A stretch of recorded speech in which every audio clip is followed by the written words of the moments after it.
سبوعه من 76 ما تهز الكاس، وهذا العام كاين الاساس. شنو المطالب ديالكم اليوم؟ المطالب ديالنا سهله، الاولى التعليم، ثانيا الصحه، هذا هو الرياض.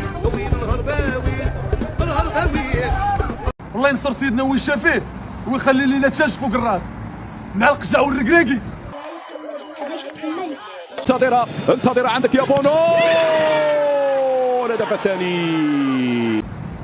كاين الاساس بونو دياز وحكيمي في الرباط غيتهز الكاس. وليد المغادره وبالتالي الاقصاء والخروج من الدور، شنو وقع اليوم بالضبط؟ شنو وقع بحال اللي قلت كناش مزيان في الماتش، واخا جاونا دي سيتوياسيون اللي كنا ماركيو